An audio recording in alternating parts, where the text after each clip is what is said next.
छत्तीसगढ़ सामान्य अध्ययन से संबंधित 10 प्रश्नों पर रोज हम डिस्कशन करते हैं, जो कि सीजीपीएससी और सीजी व्यापम के परीक्षाओं के लिए बहुत ज्यादा इंपॉर्टेंट हो सकता है। सीधे हम लोग क्वेश्चन पर चलते हैं, आप लोग भी आंसर देने की कोशिश करिएगा। तो पहला क्वेश्चन है, पंडो भाषा किस भाषा परिवार का हिस्सा है? भाषा नहीं, बोली होना था यहां पर।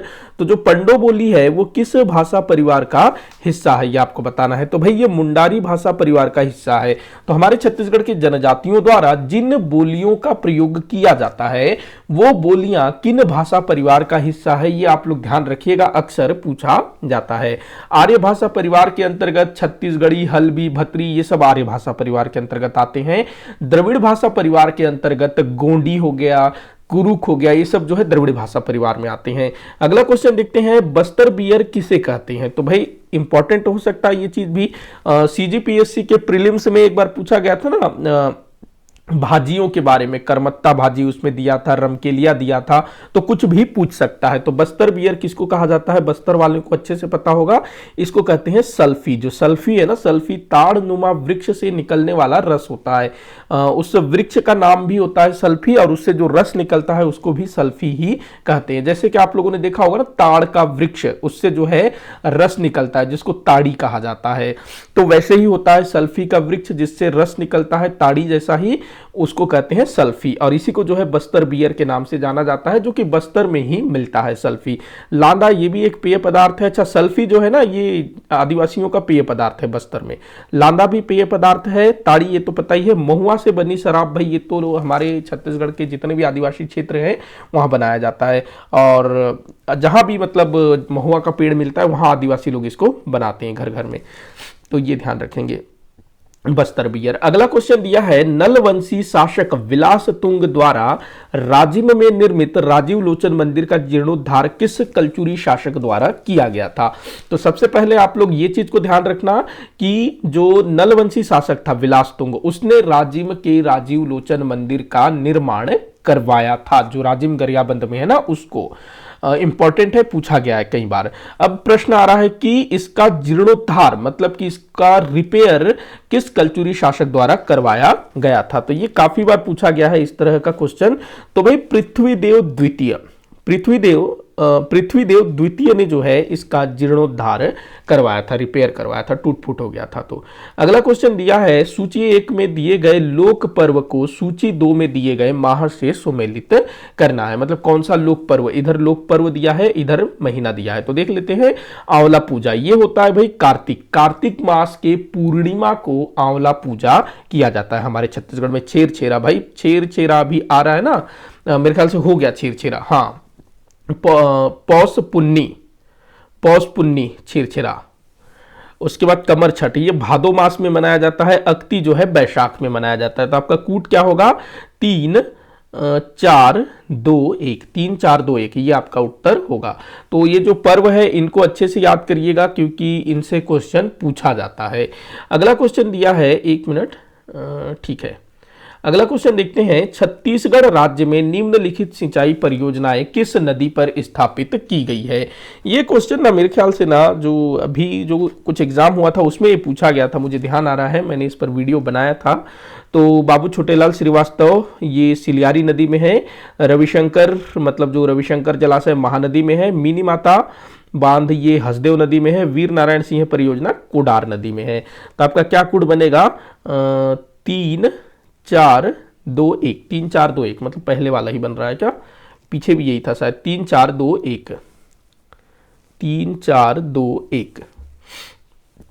अगला क्वेश्चन है, जनमन पत्रिका का प्रकाशन किया जाता है। तो ये जो जनमन पत्रिका है ना, ये जनसंपर्क विभाग छत्तीसगढ़ राज्य द्वारा किया जाता है। जो छत्तीसगढ़ राज्य का जो जनसंपर्क विभाग है उसके द्वारा जनमन पत्रिका प्रकाशित किया जाता है।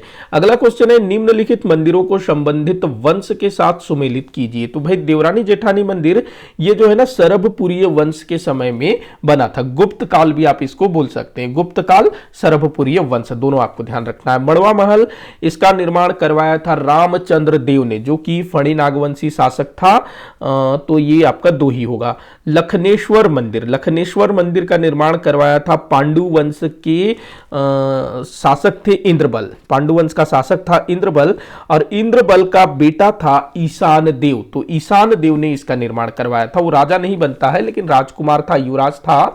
तो इंद्रबल के पुत्र ईशान देव के द्वारा खरौद में लखनेश्वर मंदिर, या इसको लक्ष्मणेश्वर मंदिर भी कहा जाता है, उसका निर्माण करवाया गया था।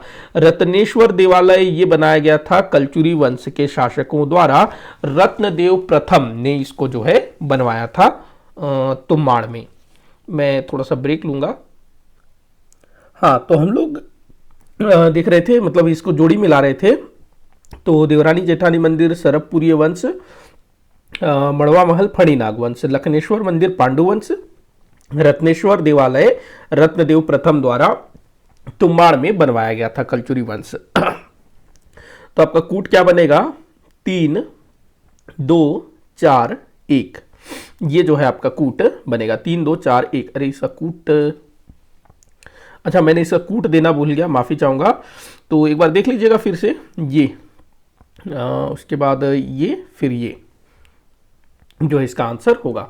अगला क्वेश्चन हम लोग देखते हैं, द ट्राइबल इकोनॉमी किसकी रचना है? द ट्राइबल इकोनॉमी, तो ये एक बार क्वेश्चन पूछा गया है, मेरे ख्याल से दयाशंकर नाग ने लिखा है, द ट्राइबल इकोनॉमी। अगला क्वेश्चन दिया है, बस्तर के किस काकतीय शासक ने बस्तर के स्थान पर जगदलपुर नगर को अपनी राजधानी बनाया? तो बस्तर की राजधानी पहले बस्तर हुआ करती थी, बाद में दलपत देव के द्वारा लगभग 1773 में जब इसके ऊपर मराठों का आक्रमण होना आरंभ हुआ, तो इसने अपनी राजधानी बस्तर से स्थानांतरित करके जगदलपुर में शिफ्ट किया। पहले बस्तर थी, फिर इसने जो है जगदलपुर स्थानांतरित किया, और ये मराठों के आक्रमण के भय के कारण। तो दलपत देव 1773। अगला क्वेश्चन दिया हुआ है, तुपकी किससे बनाया जाता है? तो देखो, तुपकी के विषय में मैंने बताया था कि इसका प्रयोग जो है ना गोंचा में किया जाता है। ये एक प्रकार का ना जैसा बंदूक होता है ना, जो राइफल वगैरह, या फिर क्या कहना चाहिए, हाँ कुछ कुछ वैसे ही। और ये पिचकारी टाइप का होता है, जैसा पिचकारी होता है ना, उसमें जैसे पानी हम खींचते हैं, भरते हैं, और फिर उसको प्रेशर करके दबाते हैं तो निकलता है पानी, कुछ वैसी टाइप का बना होता है। लेकिन इसमें पानी वानी नहीं खींचा जाता है। इसमें जो है ना एक पेंग करके एक आता है, जो मटर के दाने के जैसा होता है, उसको भरा जाता है, और दूसरे तरफ से जो इसका जो ट्रिगर टाइप का होता है उसको भर के फिर जो है जोर से दबाया जाता है, प्रेशर के साथ आवाज करते हुए बाहर निकलता है। तो इस तुपकी से एक तरह से जो जगन्नाथ भगवान है, गोंचा पर्व में जगन्नाथ भगवान को रथ में बिठाकर पूरे नगर में घुमाया जाता है, तो भगवान जगन्नाथ को इस तुपकी से सलामी दी जाती है, एक तरह से देखा जाए तो ये किससे बना हुआ होता है? बांस से बना हुआ होता है। बांस, आप गोंचा सर्च करेंगे ना तो आपको देखने को मिल जाएगा ये। तो तुपकी का प्रयोग गोंचा में होता है, और ये बांस का बना हुआ होता है। बांस, और एक कुछ इसमें पत्ते वत्ते भी यूज होते हैं जो सजाने वजाने के लिए। तो इसी के साथ आज का वीडियो यहीं पर समाप्त होता है। आप लोग मुझे बताइएगा कि आपसे कितने क्वेश्चन सॉल्व हुए। किसी भी क्वेश्चन में कोई भी डाउट हो जरूर बताइएगा। वीडियो को जितना हो सके उतना आप शेयर करिएगा, लाइक करिएगा, चैनल को सब्सक्राइब करिएगा। वीडियो को आखिर तक देखने के लिए बहुत बहुत धन्यवाद।